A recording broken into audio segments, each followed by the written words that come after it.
Hello everyone, welcome to the channel. Today I thought I'd take a look at the Marvel Omnibus ROM, the original Marvel years by Mantlo and Buscema.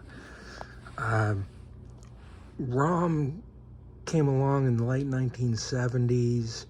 I was a child and I remember ROM. He was an action figure and came with little bits and accessories, and he lit up and made sounds and that kind of thing. I remember as a kid I really wanted him, and for reasons known only to my parents I didn't get him.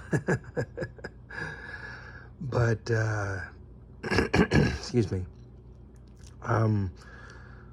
Marvel got the license to the action figure and decided to create a story around him and do a series of comics, and the comics I think they did fairly well.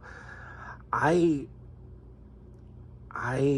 did not get into ROM very much because I had difficulty getting copies of it. I had the first issue, but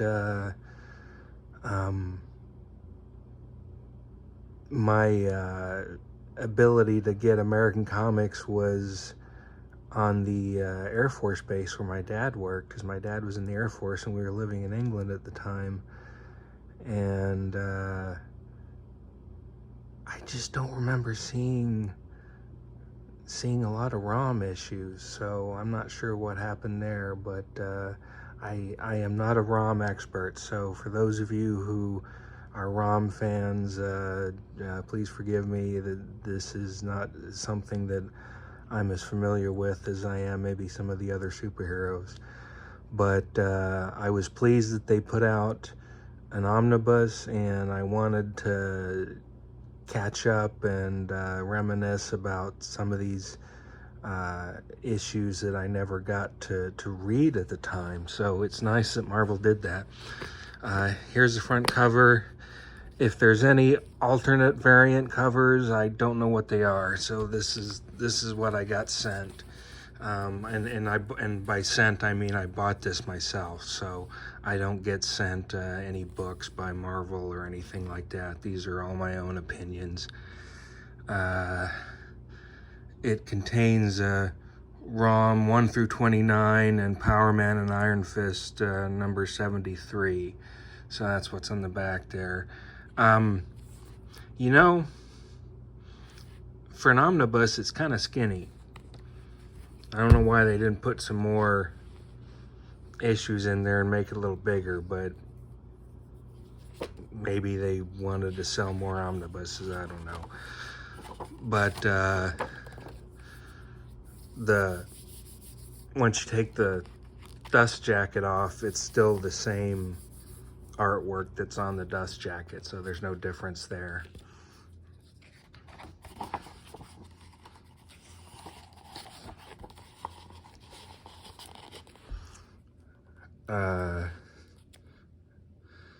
The writers were Bill Mantlo, Stephen Grant, and Joe Duffy. Well, Joe Duffy was for Power Man and Iron Fist. Bill Mantlo was the main writer. Stephen Grant did one issue here. And Sal Buscema did the penciling. So it covers the first issue from December of 1979 and goes all the way to issue 29 from April of 1982. So quite a ways back. We've got a nice introduction essay by Chris Ryle, and he's got some original artwork in there as well, so that's nice. Now here, I had this. I remember having that issue. Why I didn't get any of the other ones, like I said, I think it was just not easily accessible, I guess.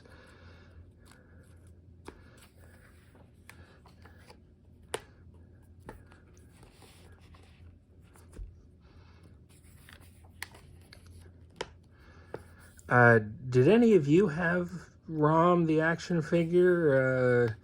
Was it a cool action figure, or was it overrated by the ads? I remember the ads for it, and it looked awfully cool, but maybe it wasn't. I don't know.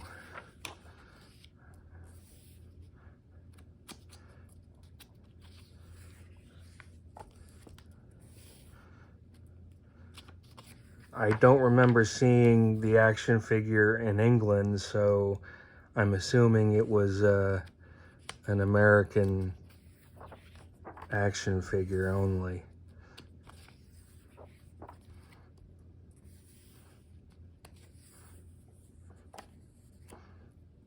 You know, and they've told, considering that he's an action figure, they made a lot of stories that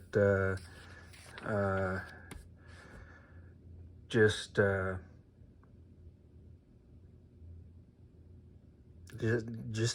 of nothing. I mean, I got Jack of Hearts here.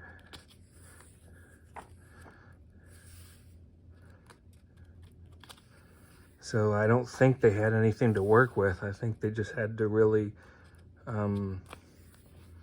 make it up as they went along. And I don't know, maybe Bill and Sal had a plan for it. Maybe someone knows that. Maybe they had a plan. I don't know.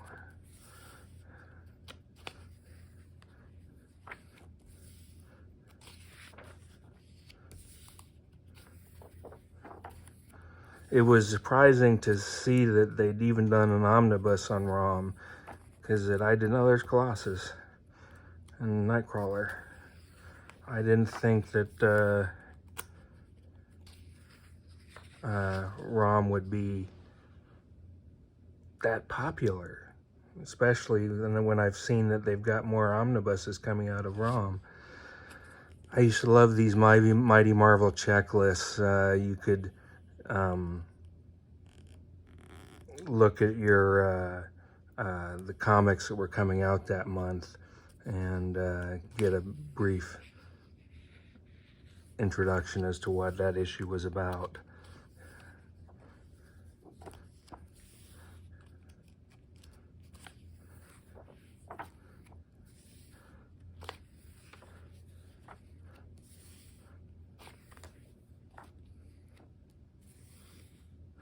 The page quality is really nice. It's a very smooth. It's a little on the thin side, but it's a smooth paper quality. Kind of reminds me of the Marvel Masterworks page qualities. The colors are, oh, there's a Power Man and Iron Fist. The colors really pop out at you. I'm sure that the issues didn't look this good when they were printed, because they would have been printed on newsprint. I remember these competitions back in the day. Did anybody ever win the 10-speed racer? You never did find out. Got Nova in here.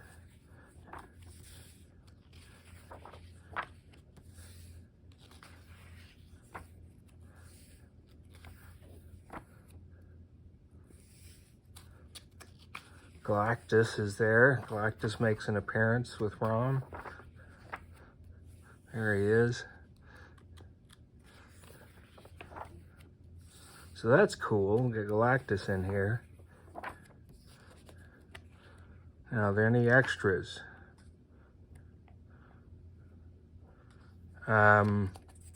This I remember. This was the ad for ROM, the action figure, and I remember seeing that in the comics. And like it says here, the ad for the ROM action figure ran on Marvel's fall 1979 titles. Yeah, I remember that.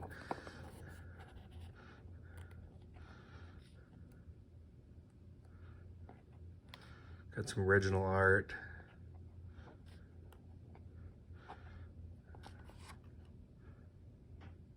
George Perez art there on ROM. a little light on the extras, I'd say. But if you like ROM, they are coming out with, I think, 2 more volumes, if I remember seeing the pre-orders up on Amazon. So, boy, I guess sales of this first one must have been popular enough that they're coming out with some more. So if you like ROM and you want to collect them, now's the time. This is in print. I can't remember where I got it from. Did I get it from Amazon? I don't remember. It's not very expensive. I mean, yes, it is if you pay full cover price for it. It's $125 full cover price. But you can get it for less than that if you shop around. Like I say, I don't like paying full cover price for Marvel Masterworks or for omnibuses. Generally speaking, there are places you can go where you can get it far cheaper. And you know, sometimes Amazon has a deal too. So don't discount looking at Amazon as well.